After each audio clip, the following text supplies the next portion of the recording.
안녕하세요. 반갑습니다. 예, 이 시간에는 미국의 통화 보조금을 기초로 한 상계 관세 이 주제를 가지고 크게 한판 놀아보려 합니다. 미국이 중공을 지금 관세로 완전 포위한 상태 아닙니까? 관세전에서는 이미 중공 실탄 소진되어 버렸습니다.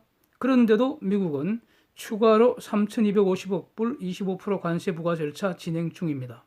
이거 집행되면은 중공은 관세로는 더 이상 대응 불능합니다. 그런데 이 전 품목의 관세화는 관세 전쟁의 전반전에 불과하다고 저는 이제 평가를 합니다. 자, 그러면 더 치열한 후반전 대기합니다. 진짜로 흥미진진 아주 신나게 놀자 합니다. 자, 통화 보조금에 대한 상계 관세가 바로 후반전의 핵심, 중공에게 아마 치명상을 입힐 것 같습니다. 그래도 이 중공이 바로 뒤지지는 않고요. 모질게 대들 것 같습니다. 하여튼 끝까지 개기다가 잘가게 차이콤. 중공이 미국의 관세에 대응하는 수단으로 가장 효과적인 게 바로 위안환율 평가절하하는 것입니다. 즉 위안환율을 올려버리는 겁니다. 25% 관세에 대해 위안환율 10% 올리면요, 관세 효과는 15%로 줄어들게 됩니다. 다른 조건이 동일할 때. 바로 이런 점 때문에요, 저는 지난 3월부터 중공 붕괴 과정에서 핵심 변수가 바로 위안환율 움직임이다. 이게 바로 방아쇠가 될 거다. 이렇게 계속해서 반복해서 이게 말을 해오고 있습니다. 관련 영상들 지금이라도 한번 참고하시면 유용하시리라고 생각합니다. 여기서 중공의 딜레마 상황 좀 정리하겠습니다. 이미요, 중공은 지난 10여 년간 지속된 임금 상승, 또 강화되는 그런 환경 등 규제 이런 것 때문에 더 이상 생산비 저렴한 곳이 아닙니다. 근데 이 생산비 저렴하다, 비싸다 하는 건 상대적인데 비교되는 곳은 인근 베트남, 말레이시아, 인도네시아, 필리핀 등 동남아 국가하고 비교할 때 생산비 불리하다 이겁니다. 그래서 중공 소재 기업들 중공 탈출 지속되고 올라가고 늘어나고 그런 상황이었죠. 근데 설상가상으로 트럼프 관세 전쟁 개시된 겁니다. 이는 미국 수출품의 중공 내 생산 코스트 상승 더욱 가속화시켜지요. 그러니까 이때 관세의 증가 문제 이슈는 여기서는 논점이 아닙니다. 그러니까 중공 내 수출 기업들에게는 메이드 인 차이나는 이 경쟁력 점점 없어진다, 이런 확실한 시그널이 되는 거죠. 그러니까 트럼프가 반복해서 주장하는 게 관세로 미국은 강해지고 중공은 약해지고 관세는 결국 중공이 모조리 다 부담하게 된다, 독박 선다, 이렇게 얘기를 하고 있습니다. 관세 부담으로 중공 내 기업들이 베트남이나 동남아 국가로 떠나고 있다, 이렇게 계속 얘기를 해왔고요. 이런 것을 뒷받침하는 데이터들을 제가 제시를 한 바도 있습니다. 이들이 미국에서 만들면 가장 좋겠다, 이렇게 아주 분명하게 메시지를 전달하고 있습니다. 이런 내용들은 이미 충분히 그리고 많이 분석되어 갔고요. 영상들 지금 올려져 있습니다. 또 오늘도 신나게 놀자 이 시간에 매일매일 업데이트하고 있습니다. 따라서 중공 내 수출 기업들 중공 탈출 또는 중공 출수 이어지는 거죠. 더 가속되고 중공 내 신규 투자 줄고 생산 줄고 고용 줄고 수출 줄고 결국 중공 외환 시장에서 위안 수요, 그러니까 달러 수요 증가, 달러 공급 감소, 이렇게 작동하게 된다는 겁니다. 그래서 그냥 내버려 두면 위안 환율 오를 수밖에 없는 구조라는 겁니다. 시장이 이렇게 반응하니까요. 그런데 국제 시장에서 거래 대가를 결제하거나 부채를 상환할 수 있는 것, 즉 돈은 달러뿐입니다. 달러로 결제 이루어집니다. 그래서 기축 통화인 달러만이 돈이 되는 겁니다. 국제 시장에서는 다른 것들 위안이건 엔이건 원화건, 이 본질은 돈이 아닙니다. 돈이 아닌 것을 돈과 연결시키는 것, 이게 바로 환율인 겁니다. 기축 통화 국가가 아닌 한, 즉 미국 이외의 모든 국가들은 미국 달러와 환율을 매개로 연결됩니다. 원화와 엔, 원화와 위안 환율이라는 것도 결국은 달러를 매개로 하는 것입니다. 다시 말씀드리면 식량, 에너지, 핵심 원천 기술, 달러, 이 네 가지 어마어마한 무시한 것들 모두 가진 유일무이 슈퍼파워가 미국입니다. 중공은 이 네 가지 무기 중 하나도 없습니다. 그래서 패면 맞을 수밖에 없는 구조라는 겁니다. 이 중공의 딜레마라는 것은요, 위안 환율은 오를 수밖에 없는 구조인데 올라가면은 미국이 눈을 부릅뜨고 째려보고 있다는 거 아닙니까? 고양이 앞에 쥐새끼 꼬라지입니다. 예, 과장 아닙니다. 미국이 이 휴지로 돈의 장난질을 하는 저 새끼들 빡치면 바로 갈기갈기 찢어버릴 수도 있습니다. 예. 그런데 현실은 그렇지는 않고요. 서서히 갈구는 거죠. 예. 지금 그 모습을 보고 있는 겁니다. 환율 안 올리려면요. 외환시장에, 그러니까 중공 외환시장에 달러 공급해주면 간단합니다. 돈 없다는데요. 돈 주면 된다는 겁니다. 예. 그런데 달러 공급하는 방법이 뭡니까? 자, 보십시오. 수출하거나 외국인 직접 투자 받거나 외환 보유고 사용하거나 황금을 팔거나 귀금속을 팔거나 그러고 팔던가 땅덩어리를 떼서 팔던가 저기 상하이 특별구역을 떼서 팔아버리던가 하여튼 뭔가를 달러로 바꿀 수 있는 거는 무조건 팔아야지 달러가 생깁니다. 그냥 안 생기잖아요. 왜냐하면 달러를 찍어낼 수 없으니까요. 미국은 달러 프린트하면 됩니다. 달러 필요하면. 그런데 중공이 달러 프린트하면 그 위조가 되는 거죠. 네.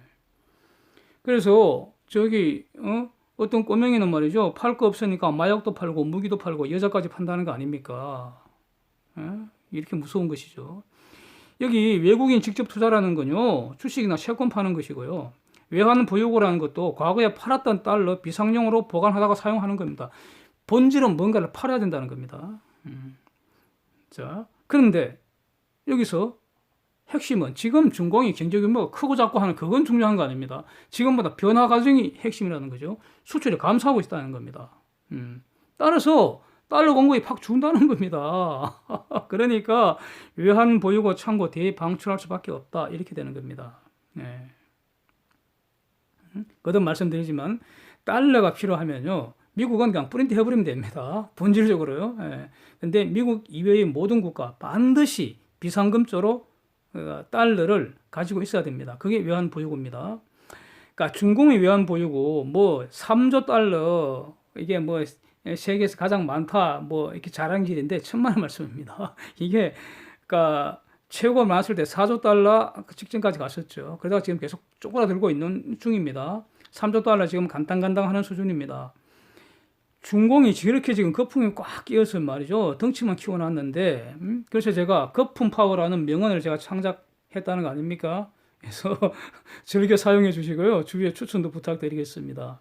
중공은 거품 파워입니다. 외환 보유고로 유한 환율 방어한다면 매우 심각한 위험을 가져오게 됩니다. 외환 보유고 계속 감소하게 된다는 거죠. 그래 되면 국가 신용 등급 강등되고요. 외환 사태 발생하는 겁니다. 그래서 IMF 구제금융 신청하면은 가능합니다, 이거. 예, 이게 멀지 않아 가능할 수도 있습니다. 중공이 대응 여하에 따라서요. 그러니까 미국은 안 해줄 수도 있다고 제가 이전 영상에서 몇 번 분석을 했었던 겁니다. 네. 자, 그러니 외환 보유고 함부로 사용할 수도 없고요. 그러면 국려지책 꼼수는 뻔합니다. 하나밖에 없습니다. 눈치 보면서 환율 슬금 올리고 외환 보유고 사용은 극소화시키면서 오래 버티면서 어쨌든 간에 미국 바지가랑이 붙잡고 빨리 지금 무역 협상을 마무리 지어야 된다는 겁니다. 그 수밖에 없습니다. 지금 중공은. 물론 과거 한국처럼 금모으기, 달러 모으기 이런 거 할 수도 있겠죠. 온갖 거 다 팔면서 지랄 발광 다 하겠지만 이런 것들은 모조리 일시적이고요. 지속 가능하지 않고요. 결국 임계점에 도달하면 환율에 손댈 수밖에 없다는 겁니다. 다른 수단은 없다는 겁니다. 그래서 중공 개인이나 범죄단체들 달러 위주도 하고 마약도 갖다 팔고 온갖 짓 다 하겠죠. 그러나 다 소용없다는 겁니다. 그런 것들은 전부 다 지속 가능하지 않다는 겁니다. 예. 그래서 미국은 서서히 갈구는 거죠. 계속 약화된다 이런 뜻입니다. 결국 미국은 여기까지 수를 잃고 있다 이렇게 봅니다. 저는. 그래서 통화보조금에 대한 상계 관세가 이 관세 전쟁의 후반전이라는 겁니다. 네. 곧 전반전이 마무리되고 휴식 타임 좀 갖고 후반전에서 치명상을 입히리라고 저는 보여집니다. 근데 모든 국가는요, 상계 관세 제도 다 가지고 있습니다. 이거 제가 모든 국가를 다 조사한 건 아닌데요. 그러니까 이 관세 제도를 우리 공부할 때 상계 관세는 기본 중에 기본이기 때문에 다들 가지고 있을 것이라고 저는 이제 짐작을 합니다. 제가 다 조사한 건 아니지만요. 가지고 있다고 저는 봅니다. 예. 미국도 마찬가지로 가지고 있습니다. 이게 뭔가 하네요. 간단합니다. 수출국이 보조금을 지급해서 그러면 원가 경쟁을 갖게 하잖아요. 제대로 경쟁하면 원가가 80원이어서 70원에 팔면 적자나서 그거는 망해버리잖아요. 그런데 만약에 그 보조금을 30을 10을 해버리면은 원가는 50밖에 안 되잖아요. 그럼 60에 팔 수도 있잖아요. 이런 뜻입니다. 그래서 그러니까 덤핑 판매해서 수입국 경쟁 질서를 위협한다고 판단하면은요, 보조금 상당액을 상계 관세로 매겨서 국내에 덤핑 판매 못하게 막는다. 이런 제도입니다. 상계 관세 제도가. 여기서 그러니까 지금 그 미국의 이런 그 통화 보조금에 대한 상계 관세 개념, 즉 어떤 국가가 그러니까 보조금을 직접 지불하지는 않지만 인위적으로 그 국가의 그 돈 가치를 떨어뜨려서 그게 바로 평가 절하하는 거 아닙니까? 그래서 환율 올라가는 것이고요. 그 수출국의 환율 올라가는 것이에요. 이렇게 하는 경우에는 그 환율 상승분만큼을 사실상 그 국가가 보조금을 지급하는 것이다. 그게 바로 통화 보조금이다. 이렇게 해석한다는 것이거든요. 아니 그러면은 지금 미국에 대해서 그 소위 말해서 그 환율 조작하는지 관찰 대상국으로 올라 있는 많은 나라들, 일본이나 독일이나 한국이나 인도 등등도 이런 미국의 무역 흑자를 많이 내는 이런 국가들에게도 적용할 수는 있습니다. 예, 그래서 이게 일종의 그 법규로서 하는 거기 때문에 법은 누구에게만 적용해서는 안 되고요. 일반적 추상적으로 요건한다면 누구나 적용할 수 있도록 한 게 그게 법의 기본 그 원리이지 않습니까? 그렇기 때문에 물론 이론적으로는 일본, 독일, 한국, 인도 등등에도 적용될 수는 있습니다만은 저는 1차적 우선적 타겟이 저는 중공이라고 봅니다. 다른 나라들하고는 그냥 단순한 무역 갈등, 디스퓨트, 트레이드 디스퓨트에 불과하다고 저는 봅니다. 뭐 일본이나 독일하고 지금 그 관세 전쟁하는 거 아니잖아요. 한국하고 관세 전쟁하는 거 아니잖아요, 지금. 그렇죠? 그런데 중공하고는 패권 전쟁의 일환으로 무역 전쟁, 관세 전쟁을 하고 있으니까 완전히 다른 거죠. 저는 이 점을 분명히 하고 싶습니다. 한국 등의 직접 위협은 아니라고 저는 보는데, 물론 지금 지금 저 사람들 하는 꼬라지가 트럼프 보기에는 엄청 짜증날 것 같아요. 그냥 상황에 따라서 뭐 몇 대 얻어맞을 수도 있을 것 같기는 합니다만은 본질적으로는 원칙적으로는 이런 일본이나 독일이나 한국이나 인도나 이런 걸 겨냥한 것으로는 보지 않습니다. 지금 현재 1차적 구체적 타겟은 중공이라고 봅니다. 미국의 안은요, 중공이 위안 약세시킨 만큼 수출 기업에게 통화 보조금 지급한 것으로 해석한다는 겁니다. 네. 지금까지는 이렇게 해오지 않았습니다. 위안 환율 올린 만큼 또는 적절하게 뭐 확률 상승보다 징벌적으로 상계관세 더 때릴 수 있지, 이런 구체적인 내용을 이제 정한다는 겁니다. 그래서 이렇게 그 환율 올라간 만큼 그걸 상쇄시킬 수 있도록 상계관세를 매겨서 중공의 꼼수를 박살내겠다 이겁니다. 그래서 미국 상무부와 미국 국제무역위원회 ITC가 합동으로 통화 보조금 여부를 판단하고, 그 판단하기 위해서 먼저 조사도 해야 되고요. 규모, 상계관세 부과 내용 이런 걸 전부 다 조사하고 판단할 수 있는 그런 준사법적 기능을 수행한다는 아주 강력하고 무시무시한 내용입니다. 이게 이제 지난주 목요일, 금요일 일제히 미국의 주요 언론들이 모두 이제 보도를 하고 있습니다. 이제 구체적인 절차는 앞으로 마련되겠죠. 이거 이제 주목해야 되는 겁니다. 자, 위안 환율 그래프 한번 감상해 보십시오. 올린 거. 그동안 슬금슬금 깨올랐습니다. 만약 위안 환율 상승이 가령 10% 정도, 이렇게 그 보조금 중국과 등가라고 판단을 내리면요. 10%라고 판단할지 15%라고 판단할지 그는 상무부하고 ITC가 판단한다는 겁니다.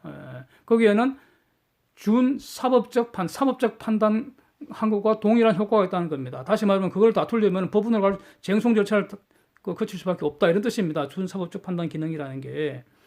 그래서 이렇게 판단 내려버리면요, 상관관세 10% 때려버리면 관세 합의 35%가 될 수도 있다 이겁니다. 무섭지 않습니까 이거?